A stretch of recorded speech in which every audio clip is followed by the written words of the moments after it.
وہ لشکر گیا، اس لشکر میں حضرت وحشی بھی تھے جنہوں نے حضرت امیر حمزہ کو میدان احد میں شہید کیا تھا۔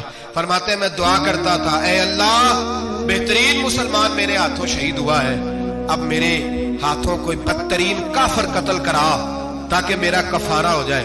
فرماتے ہیں جب میں گیا، جب میں نکلا میدان میں پہنچا تو مسلمہ میرے سامنے آ گیا، جھوٹی نبوت کا دعویٰ کرنے والا۔ کہتے ہیں جب سامنے آیا تو میں نے اس کو مارا، تیر وہ گرا، اور جب گرا تو میں نے رکھا پھر اس کی گردن پہ پیر۔ میں نے کہا میرے رسول تو میدان بدر میں دعا کرے تو 5000 فرشتے آتے ہیں، تو ذرا پلٹ کے دیکھ بے ایمان تیرا حال کیا ہے۔ فرماتے ہیں میرے قدموں کے نیچے، میں نے کہا تو میرے نبی سے مقابلہ کرنے چلا تھا؟ میں رسول اللہ کا ادنا غلام، نہ بدری ہوں، نہ اشرا مبشرہ میں سے ہوں، نہ میں خلفائے راشدین میں سے ہوں، پر ہوں رسول کا غلام، الصحابی کالنجوم میں شامل ہوں۔ فرماتے میں نے گردن کاٹی اور اللہ نے مجھے موقع دیا۔ حضرت امیر حمزہ اگر میرے ہاتھوں شہید ہوئے تھے تو نبی پاک کا بدترین دشمن بھی میرے ہاتھوں قتل ہوا۔ ختم نبوت کا تحفظ ہر دور میں ہر جگہ صحابہ کرتے رہے۔ ہم بچوں کو کچھ نہیں سکھا پا، ہمارے بچے لابلد ہیں دینی تعلیمات سے، ہم یہ شعور دے کے بھیجتے ہی نہیں کہ بیٹا جو اس طرح کی ذرا بھی بات کرے اس کا ذکر کرنا بتانا۔ قادیانی، مرزائی، کسی جگہ یہ اپنے آپ کو احمدی کہتے ہیں، کسی جگہ کوئی اور روپ دھارتے ہیں۔ ایک ان کا گروپ اب لاہوری کہلاتا ہے، وہ کہتا ہے جی ہم اسے سارا کچھ مانتے ہیں پر نبی نہیں مانتے۔ ہم نے کہا تم بھی تو بے ایمان ہو نا، کافر کو تو مان رہے ہو نا، چاہے مجدد بھی مانو مفسر بھی مانو، مان تو ایک بے ایمان کو رہے ہو نا، کافر کو کافر ماننا ضروری ہے۔ اللہ نے کہا کل یا ایھا الکافرون، اللہ نے کافر کو کافر کہا ہے تو کافر کو کافر ماننا یہ ضروریات دین کا حصہ ہے۔ تو لہٰذا اپنی اولادوں کو، نسلوں کو، آنے والے طبقات بالخصوص کالجز میں، یونیورسٹیز میں اور ان جگہوں پہ جو لوگ تعلیم حاصل کرنے جاتے ہیں ان بچوں کو خاص کر کے سمجھائیں، ان پر خاص دھیان دیں، توجہ کریں کہ وہ بچے ان چیزوں سے باز آئیں، پرہیز کریں۔